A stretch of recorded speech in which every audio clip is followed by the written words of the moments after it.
Options desk. Hello. What's up, man? Sorry for the delay. Hola. Hola. So Okay. I'm recording now. Let's dig right into the content. So the first question I wanted to ask was, because you teach people options, you've had a large diversity of students, so you've likely seen some certain trends in how they improve best. What would you say are the trends that you're seeing most in your students? You know, I think when students learn the value of now in today's world of weekly options and how to take advantage of the short-term premium while using options, I think that becomes the major light goes on, the bells come through, and you go, you know what, this is correct. This is a matter of being able to trade at a much more successful rate. And what I'm talking about is in today's world, now I go back in this business, Damon, 35 years I've been doing this. I've been a member of all the exchanges in Chicago. And when I first started trading, as a matter of fact, they didn't even have put options. So as a trader, you had to learn what we call synthetic positions. And now that they've developed what we call the weekly options have now created an equal playing surface for everybody, for all traders, because now you can use weekly options to sell premium against a longer-term position that can allow you to stay in a position longer and not have to be as exact on timing and movement. Whereas, you know, back in the day, you had to be a little bit more on time and in tune with the market. So what I see now is a lot of investors and a lot of traders, you know, covered calls used to be a very good strategy that people used to use because of the cost of trading. But now with the weekly options, you can actually create what we call a synthetic covered call strategy that now allows you to not have to lay out the cash to buy a stock like an Apple, and you can actually create a strategy using options for very little money. So it really allows, when you learn that you can trade the big stocks and stay away from the stocks that have no volatility and no action and no real chance to make money, you find out that you get a much better shot at the market and you can really start to grind out profits.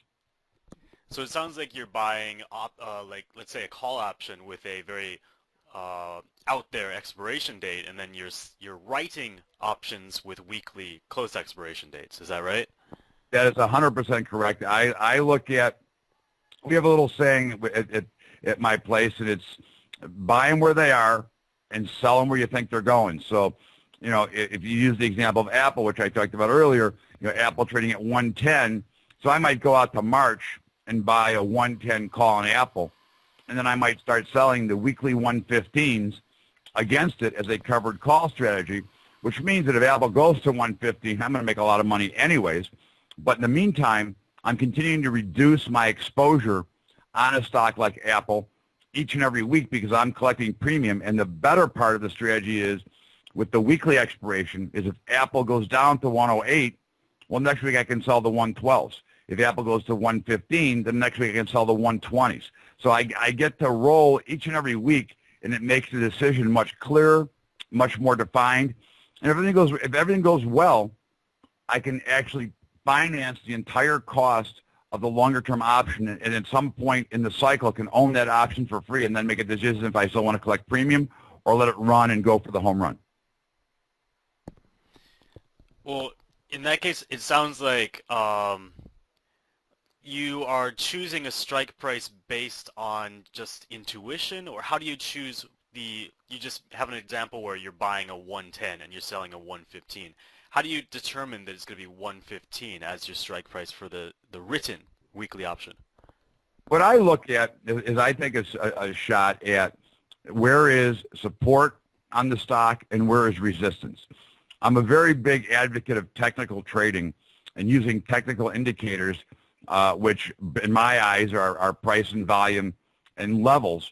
And so right now, as I look at a chart at Apple today, I see an area of support around the 110 level. And if we saw over the week, we got down just under 110 the other day, and we now popped well back up and had a nice rally in it. And I can also see pretty clear resistance at 115. So what I'm using to pick my strikes is I'm picking chart points that I think that this is where we can go to. You know, one of the big faults and one of the big problems in many options traders is they're always looking for that major home run versus just learning that if you can grind out the markets and grind out 3, 4, 5, 6% a year, all of a sudden a week, all of a sudden that adds up to be, 100% a year. But you can't go into a trade saying, well, this is going to be the home run trade. You have to go into a trade saying, okay, I'm going to grind out a profit. I'm going to continue to put myself in a position to be successful without trying to put myself in an overly exposed position. And that is how you pick the strikes, is you look for where are we trading, where is the support level, where can I find, where do I have a good confident level where I would actually, if I wanted to, buy the stock, and then where do I think it can go to from there. So buy them where they are and sell them where you think they can go, and all that means is look at a couple of chart points and say, this is where I see it going to. Now, obviously, we have times when they break below our support in which we can then get out of our position and take a stop or continue to manage that position, which there are many strategies to manage a good position.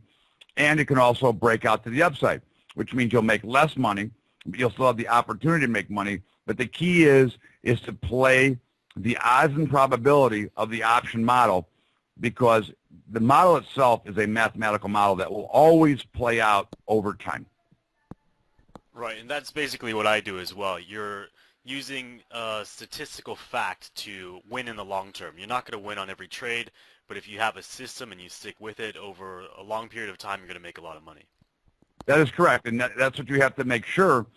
When you're trading, you have to realize, and you've done an extremely good job at understanding that every trade is not a winner. People ask me if I talk about 3 or 4 trades, or which is the best. I go, I don't know.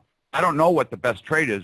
I know that statistically, mathematically, if I repeat the same process and use the same method over and over and over again, that I am going to grind out profits throughout a variable number of different trades. In fact, when I was a floor trader, my objective was to trade as many contracts as I could, because I knew that each contract was worth X amount of profit to me over time. It didn't mean in that particular trade or that particular stock, but if I learn to repeat the same process over and over again, I'm going to be able to grind out profits and grind out money.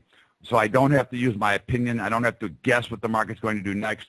I simply look at the mathematics of the chart. I look at the chart formation. I look at the odds and probabilities of what's going to most likely happen, and I make the trade accordingly to that. Now, when you're choosing these, well, I got 2 questions, because what I really want to ask you is, how are you finding these support and resistance levels? Are you just using basic online charts? Are you using a special software? And I also wanted to ask you, how do you determine which is a good contract? For example, I use a program called, I think it's called Platinum Options or Platinum Essential, that pretty much lays out mathematically the expectation of profit, the risk, and all these other variables related to that options contract. What do you use? I'm actually, I am an old timer, and I believe in just using price and volume. Also, I use what we call a 2 time frame method to find my stocks. And what I'm looking at, when I look at a chart, I track the volume. I can see volume going back in history, and then I can also see the formation of the chart. So when a stock or a market stops going up and it starts to show me that it's forming a resistance level, I use that as resistance.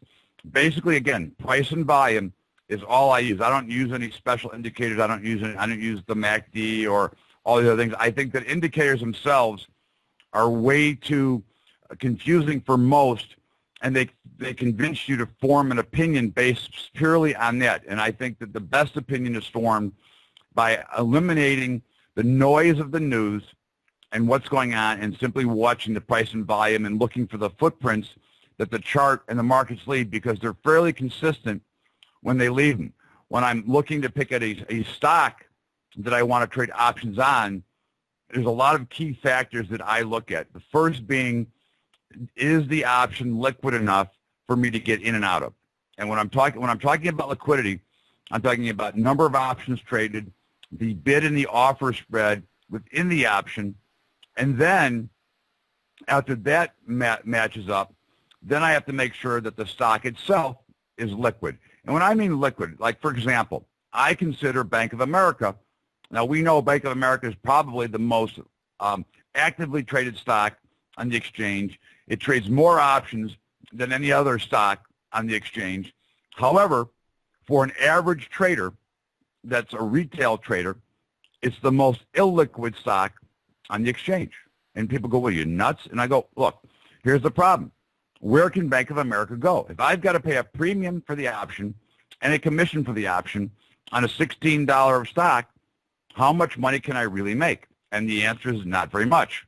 The Bank of Americas of the world, those types of stocks are more for the professional floor traders who aren't responsible to pay commissions because, you know, when you're trading, you have to account for the cost of trade, the commission, and what you can make. So what I typically like to do, I like to trade stocks themselves that are most of the time over $30, over $40 stocks, but stocks that have action.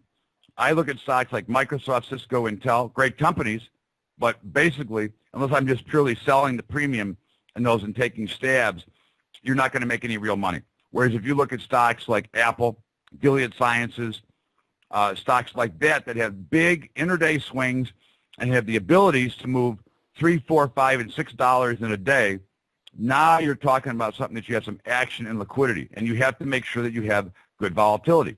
You know, the biggest mistake that 90% of the average traders make is they do not understand implied volatility. And that's where we see a tremendous amount of failure in traders, because volatility is a very interesting animal. When you look at the implied volatility, which is looking forward, what is expected to happen, you know, you hear on TV, you read, well, buy cheap puts, options are cheap. Let me say something right now. Options are never cheap. They are always fairly priced unless they are expensive.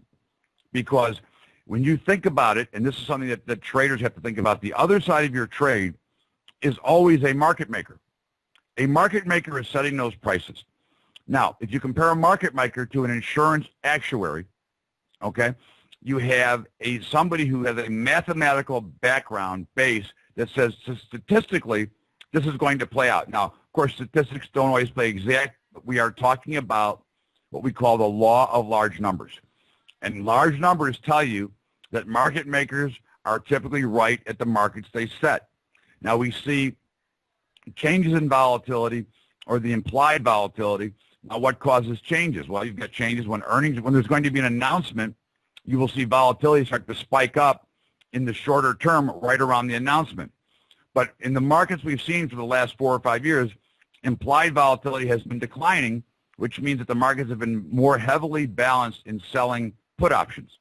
Okay, that's how the VIX is established, by the number of puts that are being bought or sold. The other thing you have to understand is what is the expected movement of that stock. Now, on many platforms, there's a spot on Thinkorswim, for example, which is what I use. There's a spot that says the expected move for this period of time is X. However, for those of you who don't have that or don't want to look at that, if you actually look at the Money Straddle, which is where I trade all my options are traded when I'm buying or selling are at the money, unless I'm creating a major position. But an initial option is always at the money. So if the stock is Apple's trading at 110, I'm trading at the 110 level in the option market, because that's a true 50-50 probability that it's going to be in the money at expiration. But if you want to understand what the expected move over any time frame is in the option market, you go to the at the money straddle at whatever time frame you want. If you multiply that by 1.07, that will tell you the expected move for that period in time. Whether it's a year from now, 5 years from now, whatever model you want to look at, I can always tell you plus or minus within a very small percentage of what the expected move of that stock is. And when you learn to play the expected move, those are where you start to sell options if you're doing the spread we talked about earlier, or if you're making some type of special earnings trade, which I like to do. Like I will make an earnings trade in a stock. If I know the expected move for that earnings announcement is $5, I might sell a straddle at the money in the expiring contract and go out to the next contract and buy a strangle.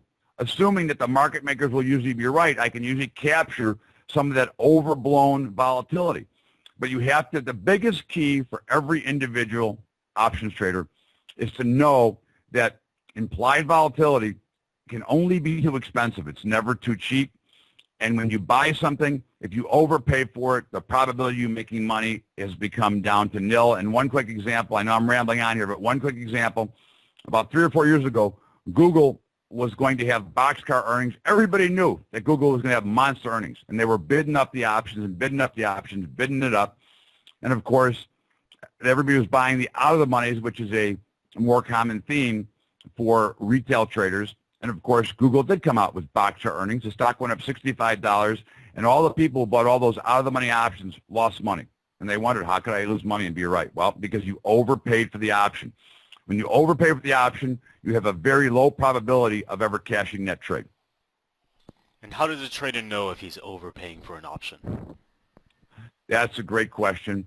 You have to study the model of the stock you're looking at because they all carry different types of implied volatility. Implied volatility is quoted on your platform in a position of a number, like a percentage, okay?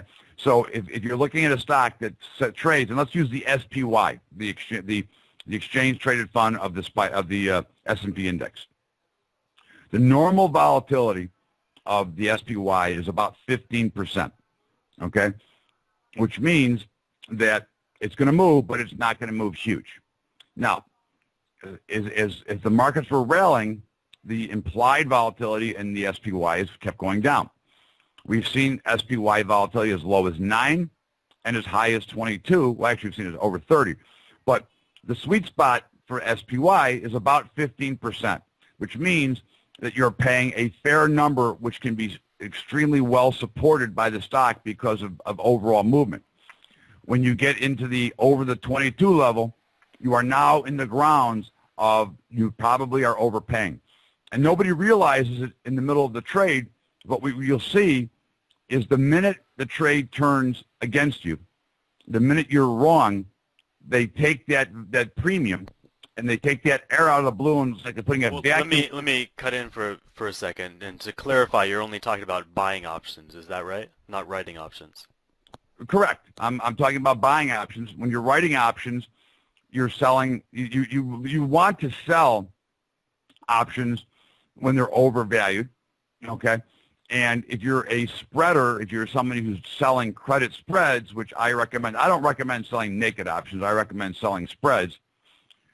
You can sell spreads in any volatile market, any market volatility, because if you're selling a bull put spread and volatility is extremely low, you're selling cheap volatility and you're buying cheap volatility.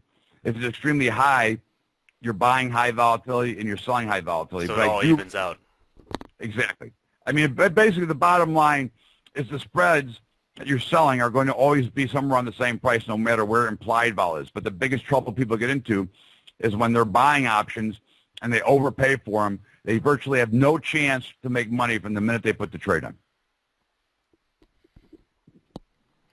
Well, I think a lot of this relies on, like you said, you've got to be looking at the IV for a stock, and that's kind of hard for a lot of traders to keep up to date with that. And if you go and look at the variety of books on trading options out there, you'll see that most of them say more or less the same thing. There's not really many novel books on how to trade options because I think options trading has been the same for a long time. I mean, you would know this better than I, but I imagine successful strategies today will also be successful strategies in the future. But of course, there's got to be some things changing. Now, how do you keep up to date with the newest and the best trading practices? Well, I think you stated very correctly that nothing really changes. There's not a lot of new stuff under the sun. But the biggest new thing and the biggest explosion and the biggest benefit now for options traders is the advent of weekly options. That did create new products, new ways to trade them. And the way that you keep up And what I recommend, most people that invest or trade, they also have another job, so they can't watch the markets all the time, which is fine. But what I recommend is that once a week, you sit down and you just put together a little bit of a spreadsheet and you track the implied volatility so you can actually look at and say, why is volatility spiking here? Well, if volatility is spiking, that means something's usually going on within that stock or within the markets. Why is volatility falling? Well, because the markets look like they're going to go higher. You will know that volatility is always higher in markets that are fearful or that are going down, and volatility is always lower when markets are going up, because volatility is really another word for fear. When there's more volatility, there's more action, there's more trade, there's more fear going on, and when markets go straight up, there is no fear, there's more complacency, so volatility falls. Now, of course, as a trader, I love the more volatility, the better, because volatility itself is the great forgiver in trading. Volatility itself gives you the opportunity to get in and out of trades easier and faster. And if you use a stop, for example, when you're trading a naked option, you always know the maximum you can lose, but you never know how much money you can make, which is the key position that traders want to be in. But using more advanced strategies, and most books and most traders don't understand them, and how to combine the volatility into an overall trade. And that is where a lot of failure is found, is because people that try to teach it don't necessarily understand it themselves. And that's a very key issue, that you have to make sure that you have a clear understanding of what's going to happen if this happens, and understand how price movement goes in, which ties back into understanding what the expectations of that particular stock are. Well, I previously read a book. I think it came out shortly after the market crash in 2008. It was called How to Trade Options in a High Volatility Environment. But it didn't mention, first of all, it didn't mention that volatility is an indication of fear. It more or less said that volatility implies that we don't really know what's going to happen next. And for that reason, they were kind of suggesting people buy safer options.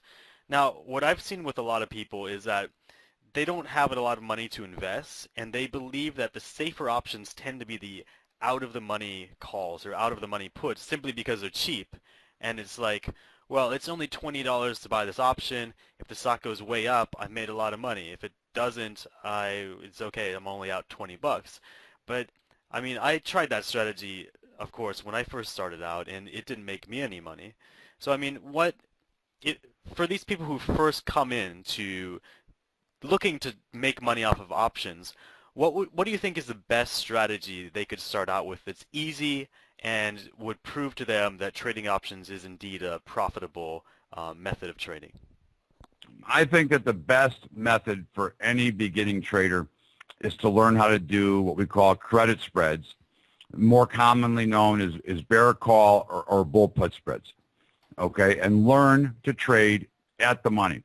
Because when you go away from the money, there's a term, and the only term that a retail trader needs to know is delta, okay? The delta of the option, because if you look at the delta, the at-the-money options are always 50, and all that means is that if the stock moves $1, the expected move in that option price at a 50 delta option will be 50 cents. If it's a 10 delta option, it will be 10 cents. What you have to understand is when you go out to the way out of the monies, and it's only $20, you know what? If you only lose $20 50 times a year, plus your commission, you've lost a lot of money. You have to look at this as a pure out-and-out business that determines where you're going to make money and not make money. And if you think you're going to make money buying out of the money options or selling out of the money options, you're going to find yourself out of business and out of money, because you cannot make money way out of the money on either side, doing either side of the trade, because if you're trying to buy way out of the money options, you're going to most of the time lose, and you're going to need, just to get out, you're going to need a home run. And if you're selling those, they work great for 6 months, and then you get one blowout, and it takes away your 6 months plus. The easiest way to learn the option model is to start out using a spread-based model that limits your risk and limits your reward off the top, but then you get to take advantage of A, direction, so if you've done a good job of reading the chart, you're in the right side of the trade, and B, you also get to take advantage of time decay, because options, as we know, or maybe don't know, but options have a value of time. And the closer they run to the end of their cycle, the faster that what we call the premium or the error comes out of the balloon, because the less likely an event is going to happen. So options are based on events occurring, whether it be movement or whether it be news, whatever it would happen to be. The basis of options is what is the odds of this event going to occur. And the closer we get to an expiration, the less likely that event itself is going to occur. So you have to learn, the first part is learning how to do just basic bear call or bull put spreads, which means you're picking a direction, and a bull put spread is you're selling an expensive put and you're buying a cheaper put, creating a net credit to your account. On that particular trade, you have 3 ways to win. The stock does absolutely nothing, which means that it's going to what we call time decay out, and you're going to keep the profit that you sold. The stock actually moves in the direction in which you thought it was going to move, which means you get to keep the credit that you collected. Or the stock actually sells off a little bit, but not deep enough to go below the initial strike that you sold, which means you get to keep the money. So you're a 3 to 1 favorite to win money on that trade. So statistically, it's an unbelievable trade, and it's what I like to always call my bread and butter trade, because those are ways in which you can generate a regular weekly income by putting together those types of positions and those types of trades. Right. I do a lot of those trades as well. I think my method is a bit different from yours. Mine's maybe a bit unconventional, because I would say most people, well, let me check with you. When you put in a credit spread order, are you making sure that both of those puts or both of those calls are out of the money? Typically, my lead call, the expensive one that I'm selling, is I sell it nearly right at the money. Okay? So in other words, we'll go back to my Apple 110. Okay, if Apple is right at like 110, I'll probably sell the 111. Well, actually, if I was in the put side, I'd sell the 109. But if it was like 110.50, I would sell right at the 110. In other words, I want to collect as much premium as I can collect, because knowing that I'm a 3 to 1 favorite going in, the more I can collect, the more I can be wrong when I'm wrong, because I'm never going to get the big monster hit against me. You know, if I'm selling spreads for, let's say $1 wide spread, if I'm selling those spreads for 15 cents, I'm risking 85 cents to make 15, so I'm laying almost a 6 to 1 price, but the true odds are really only 3 to 1. So I'm overlaying the statistics. If I go at the money, it's even money, but I'm getting 3 to 1 on an even money shot. So which is a better trade? I like the 3 to 1 on an even money shot, because again, the law of large numbers and the statistics of trading will always allow you to overcome and make more money, as long as you're disciplining yourself and not using too much of your capital on any one trade.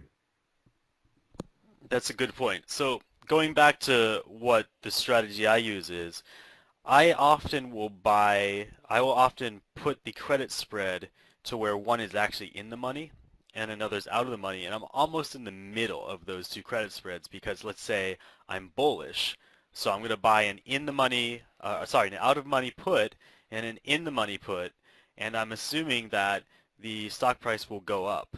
But I'm not going to do that just based on that assumption. I actually go and look at something called the break-even price, to where if it ends up at a certain price, I will have exactly made 0 profit.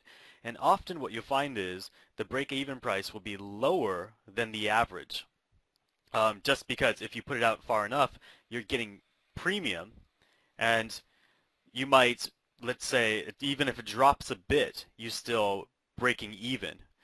So the only problem with that, though, is you have the risk of being exercised, and I'm not sure if that's a great idea for novice traders. But going back to the original question, which was, if you have a newbie who doesn't have a lot of money to invest in options, well, if we're telling them to invest in credit spreads, don't they need at least a bit of money just for margin?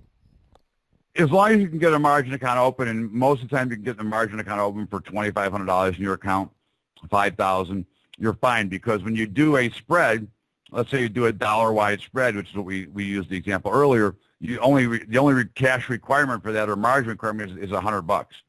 So you can do spreads with a lot less money, which is what I believe in, because when you have a lot less money, you have to put yourself in a position to be able to make that trade.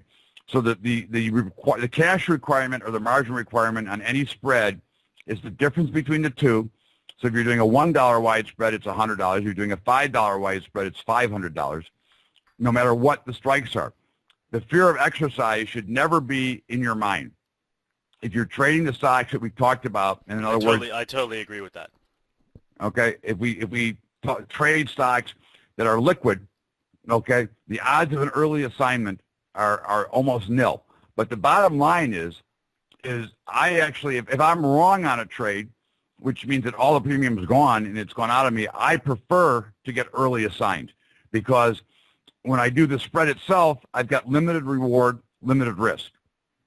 Okay? Doesn't matter. Now, if I happen to get early assigned, which doesn't happen often, but it does happen, if I get early assigned, guess what just happened? The dynamics of my trade changed because the stock came in and substituted for the option, but for my risk parameters are exactly the same as they were before I owned the stock. Because remember, when we do a spread, when you sell an option, you sell obligation. You are selling yourself to be obligated to either buy or sell that stock, depending if you sell a call or a put. But when you buy in the put spread, you buy the lower put, you have bought the right to exit that stock at that price.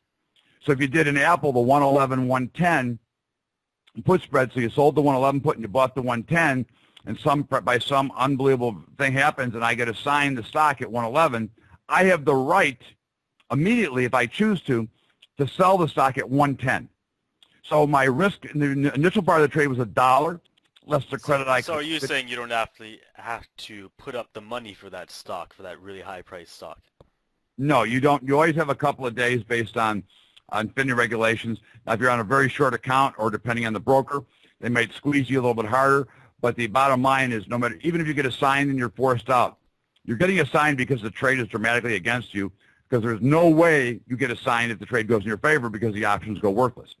The only time you get assigned is when an option loses all of its premium, okay? So when there's no premium left in the option, then there's the risk of assignment. And very, very few options, if you're trading good liquid options, will ever lose all their premium value before expiration Friday. So the risk, I would put the risk on normal trading on an option at 1 in 1,000 or 1 in 2,000 that you would ever get early assigned. Let's go back to your one-on-one coaching program for a second. And when I ask this question, I'm mainly asking about personalities. But the question is, have you seen any commonalities in the best of your students? You know, the commonalities are the ones that want to do the work. You know, in life, my saying is there's no free lunch, okay? So what I find, if you're willing to do the work, and in other words, spend 15 minutes a day taking a look at the chart, taking a look at the options, taking a look at the volatility, then you're going to be successful to a pretty good extent. The ones who think that all I have to do is just go ahead and take the shot and just buy these and do this and do that and listen to the news and, you know, get the stocks that are in the news, I'm going to make money, are the ones that almost always lose. The ones who try to hit the home runs very rarely ever succeed, and more often than not fail. People that learn that this is a grinded out type of business are the ones that are successful. And would you recommend paper trading before trading with real money to new people? I do not. If you do not understand your platform, then you might want to paper trade a little bit before. But I like everybody to feel the thrill of victory or the agony of defeat, because you never feel that in paper money, okay?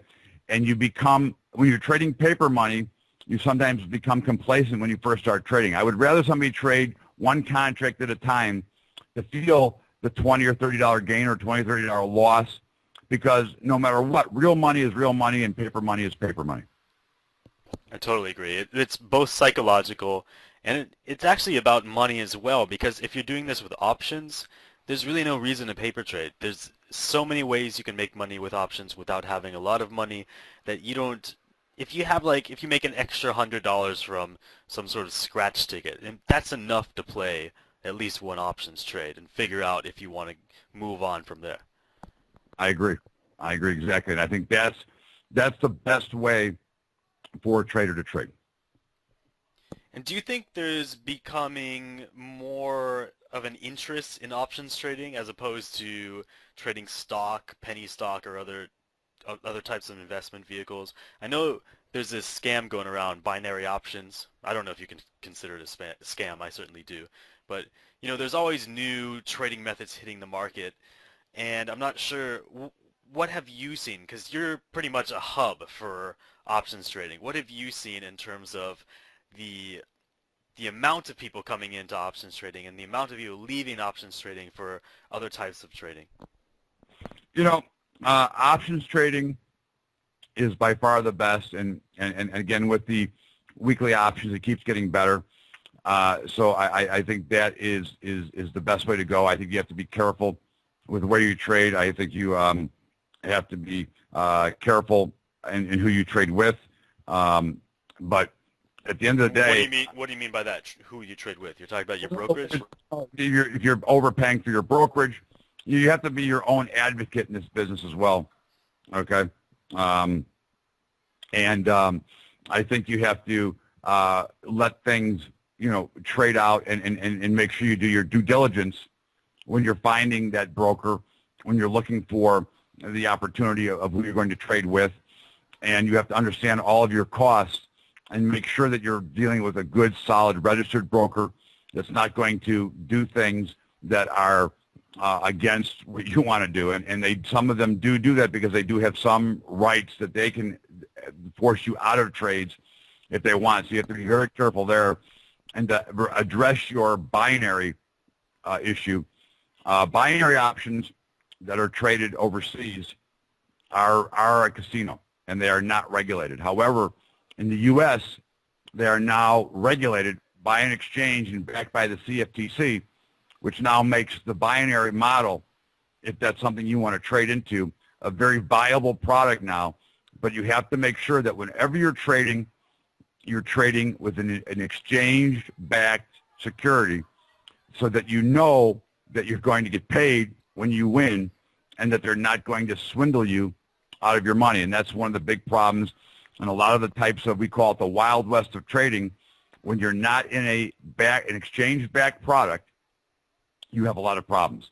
So you have to make sure that whenever you're trading, whatever product it is, it has to be exchange-backed, so somebody is standing good for that trade if something goes wrong. Right, and that's a whole another month of research just to find a reliable brokerage like that. Exactly. I mean, I have many good brokers. I believe in, for example, Thinkorswim, for TD Ameritrade. They're very good. They're priced very fairly. They've got a great set of software, so I think that they're very good. And depending on what you're trying to do, and again, everything depends on who you are, how big you're going to be. If you're a small trader, smaller traders have to be concerned with cost, because you don't want to throw all your money away on commissions. And bigger traders have to be concerned about cost, because when you're trading a lot, you don't want to overpay.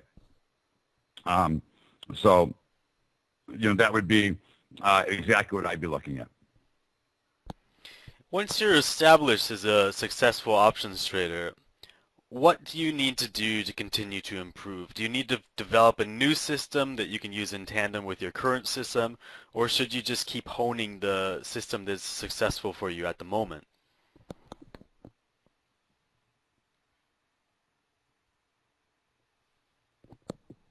You there?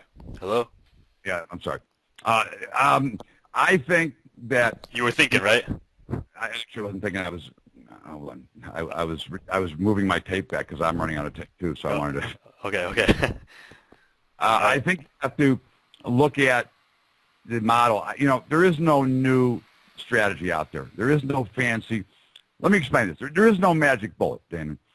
The magic bullet is finding good information that you understand and you know how to read the market situation. Not focus on news items, not focus on anything else. There is not a new strategy that has been developed. There is no free lunch. Nobody's giving you anything for nothing. You have Okay, let me reword the question, because I think everybody can agree there's no magic bullet. But let's use you as an example. You've been in this field for 35 years. Have you been using the exact same strategy over and over, or have you? I mean, what do you do to keep honing your skills? You don't stay an expert just by doing the same thing over and over. You've got to keep practicing. You've got to keep adding new ideas. Do you agree? No, I don't actually. I trade. Okay. Exact same method. I traded back in 1982. Okay. The difference I have now is I have weekly options versus quarterly options. When I first started trading, you only had 4 expirations a year. Now you have 52. So I use the same basic strategies. I break the market down into 4 basic strategies of what I want to trade. And they're all combined. Again, you have to remember that when you're trading off of the floor as a retail trader, you have to use strategies that A, tilt the odds in your favor, and B, give you the best opportunity of success. So a lot of strategies that people try to tell you that are good, okay, are not good for the average retail trader. Now there are methods, there's certain types of trades that you can look at. There's gap trading and there's things like that. That's a whole different method of trading, but that's really a trade method, not necessarily an option strategy.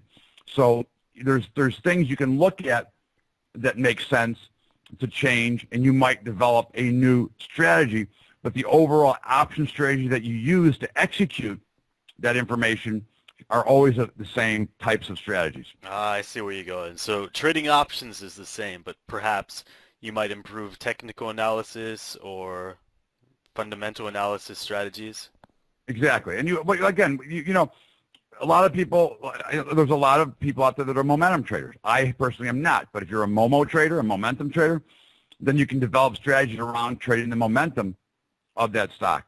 Okay. If you're a guy who likes to trade, other styles, develop the option strategy out of the core group of 4 that I use to tell you what's the best strategy for that type of trade.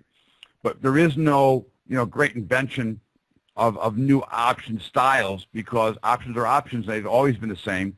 And the key ingredient for any investor and trader is to put themselves in a position to be successful by either collecting premium or putting themselves in a naked position.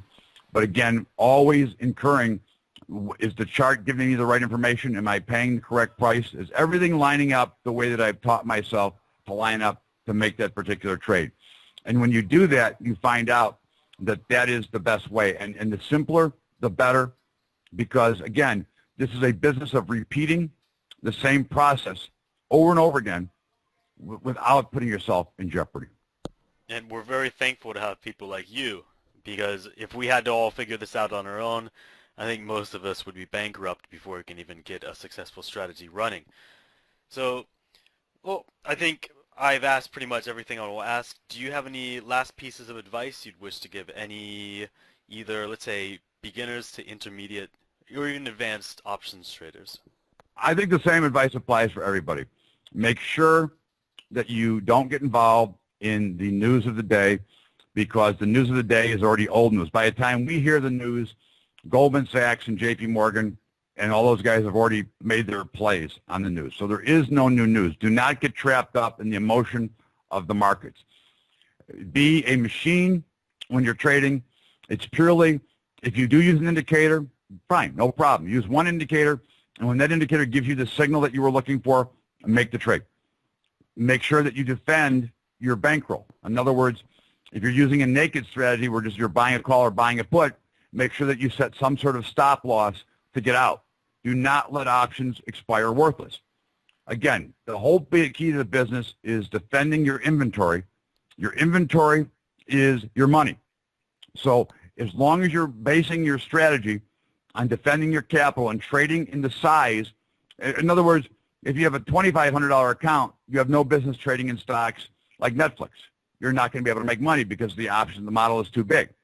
Okay?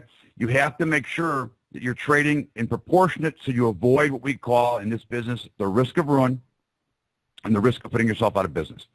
So trade according to the size of your portfolio, and as you're going good and you're making money, you increase your size because, again, you're using a formula against your portfolio. And when you're going in a bad streak, and you will go in a bad streak, there's winning and losing streaks like anything else, but the law of large numbers will always play out to your favor, but you have to adjust the style of which you trade. You trade the same strategies, but the amount that you're risking has to change. When your account's going up, you take more at risk. When your account's going down, you take less at risk. So therefore, protecting your account, protecting your money, and then you can continue to move forward. I think you make a great point with the law of large numbers there. I think some people have this mistaken belief that what worked in the past, if suddenly they see themselves in a losing streak, they might think what worked in the past is not working anymore. But that's just the law of large numbers in play right there. So it's something that you really have to emotionally distance yourself from what's going on. And if you really do see a sudden negative trend, you've got to go back and ask why. If it's really something unrelated to the law of large numbers, then you've got to re-examine your trading strategy or your technical analysis. But overall, every trader is going to hit some bad times, and they should expect bad times as soon as they get into a play. So it's something that you have to have confidence in the system, but you also have to know that the system is backed by statistical fact. You are 100% correct, sir.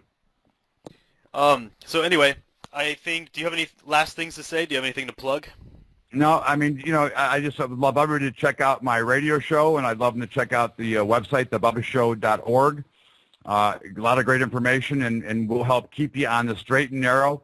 And if you tune in my radio show on the Liberty Express Radio Network, The Bubba Show, I'll give you lots of good information like Damon gives you all the time. I think that it's a great way and a great understanding to learn, because I do one-on-one coaching. I also do live webinars in which we teach trading and actually make specific trades, in which we not only make the trades, but we track the trades. So I think that would be a great thing for everybody to check out. And you also have books out, is that right? I have written a book called Average Joe Options. And where can people get that? They have to contact me at Bubba@thebubbashow.org, and I can help them and hook them and get that for them. All right. Sounds great. Well, thank you for this interview. Damon, it was great. You're a great man. I appreciate you. All right. Talk to you later, man. Thank you.